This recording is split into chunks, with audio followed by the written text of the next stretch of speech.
Առաքելոց վանքի կռիվը Մշո Սուրբ Առաքելոց վանք վանքային համալիր պատմական մեծ հայքի Տուրուբերան նահանգի Տարոն գավառում, ներկայիս Թուրքիայի Մուշի գավառի տարածքում, Մուշ քաղաքից 5 կիլոմետր դեպի հարավ-արևելք։ Ըստ ավանդության, վանքը հիմնադրվել է Գրիգոր Լուսավորչի կողմից, իր անունը ստացել է վանքում ամփոփված 12 առաքյալներից մի քանիսի մասունքների պատճառով։ Ի հիշատակ առաքյալների կոչվել է նաև 12 առաքելոց վանք։ Տարբեր ժամանակներում կոչվել է նաև Ղազարու կամ Եղիազարու վանք։ Ըստ ավանդության, վանքի առաջին վանահայրը եղել է Եղիազար անունով մի հոգևորական։ Մշո առաքելոց վանքի տարածքում են թաղված եղել Մովսես Խորենացին, Ղազար Փարպեցին, Դավիթ Անհախտը, Ասողիկը։ Վանքն ուներ դպրոց, ուր գնում էին սովորելու Հայաստանի տարբեր վայրերից, սակայն թուրքական զավթիչները սիստեմատիկաբար ավերում էին ինչպես այլ, այնպես էլ հայկական այդ կենտրոնը։ 1901 թվականի աշտանը թուրքական զորքերը ավերում եւ թալանում են Տարոնի շատ հայկական գյուղեր։ Առաքելոց վանքի հետ է կապված 20-րդ դարի սկզբին հայ ժողովրդի կյանքում տեղի ունեցած կարևոր իրադարձություններից մեկը, որը հայտնի է Առաքելոց վանքի կռիվ անունով։ Առաքելոց վանքի հերոսամարտը մեր հեղափոխական պատմության փառավոր տեսիլներեն մեկն էր, դեմքը ոչ միայն թուրք կառավարությունը քուրդ ու թուրք ժողովրդի հիացուց, այլ արմատ դրավ անոնց սրտերուն մեջ թե հայ է գիտե կռվել, ասել է Անդրանիկը։ 20-րդ դարի սկզբին հայտուկները փոխեցին իրենց պարտավորությունը, որոշեցին իրականացնել խորհրդանշական ցուցադրական գործողություն Սուրբ Առաքելոց վանք եւ ընդհանուր ապստամբության կազմակերպում Սասոն 1904 թվական։ 1901 թվական նոյեմբերի 3 Մշո Առաքելոց վանք։ Ժամանակ չկար, պետք էր այլևս գործի սկսեին կառավարության ուշադրությունը մեր վրա հրավիրելով, քանի մը գյուղերու մեջ բնակող ծանոթ երիտասարդներուն ձայն կուտանք, որ գան եւ մեզի միանան։ Կուզենք մեր կազմակերպած եւ աչքի զառնող տղայքները մոտավորապես 200 հոգի, վանք բերենք իրենց չախմախլի եւ վեվզելի հրացաններով մեկտեղ։ Մեր նպատակն էր այս շարժումը հեղափոխական գույնով չներկել սոսկ, այլ այդ շարժումին ժողովրդական գույն տալ։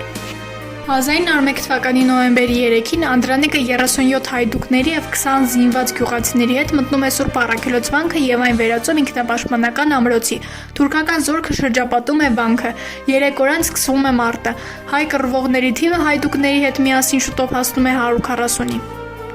Կան կառավարությունը պահանջում է ազատել վանքը եւ հեռանալ։ Անդրանիկը վճռականորեն մերժում է։ Թուրքերը սպառնում են վռնդակոծել վանքը։ Այս վայրակ մտադրությունից նրանց չի կարողանում հետ պահել նաև Ռուսաստանի Յուպատոսը, պատճառաբանելով, որ նրա մեջ որբեր են պաշտպանված, որ վանքը քրիստոնյա աշխարհի նշանավոր հուշարձաններից է։ Նոյեմբերի 7-ին 6000 թուրք զինվորները պաշարում են վանքը։ Նրանց հաջողվում է վանքի աշտարակներից մեկի պատը ծակել եւ ներս մտնել։ Ֆիդայինները սպանում են թուրք հարուրապետին, որպես պատասխան թշնամին թնդանոթային կրակ է բացանում։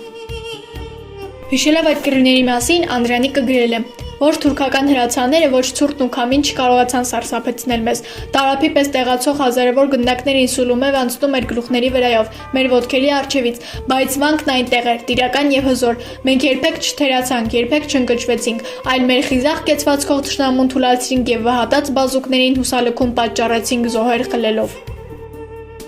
Ճակատով չկարողանալով ընկճել հայերին, թուրքերը փորձում են հայոց քաջերին հաղթել դիվանագիտությամբ։ Մի կնոջ հետ նրանք նամակ են ուղարկում վանքի պաշտպաններին իմանալու նրանց պահանջները։ Անդրանիկը պատասխանում է, առաջարկելով, որ զորքի հրամանատարները Մուշի կուսակալի հետ գան բանակցելու։ Այս պահանջը կատարվում է։ Նոյեմբերի 23-ին բանակցությունների համար Առաքելոց վանք եկած թուրքական պատվիրակությանն Անդրանիկը ներկայացրեց իր պահանջները։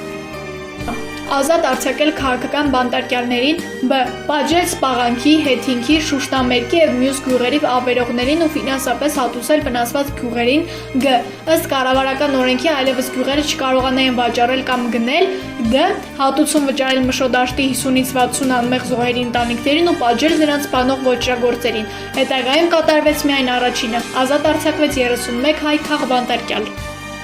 1901 թվականի նոյեմբերի 26-ի լույս 27-ի գիշերը հայդուկները կարողացան սպիտակ սավաններով ծածկված անվնաս հեռանալ Սուրբ Առաքելոց վանքից, բարձրանալով Սասնո լեռները։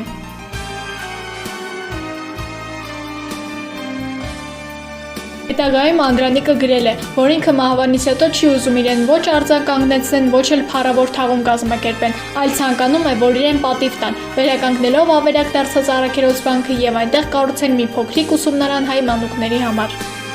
Առաքելոց վանքի կռիվը ցույց տվեց, որ Համիդյան ջարդերը չեն կարողացել մարել արևմտահայության ազատատենչ ոգին։ Ժողովուրդը դուրս է գալիս վհատության խավարից եւ գտնում է ապրելու կամք եւ պայքարի արիություն։ Կայացրեց Արմավիրի մարզի Վաղաշապատի զորավար Անդրանիկի անվան համար 12 հիմնական դպրոցի ժողովրդի սրտի զորավարը քարտեզագրելով հայ ոգու եւ ինքնության օզայնական ուղին նախագծային աշխատանքի մասնակից Աննա Ղազարյանը։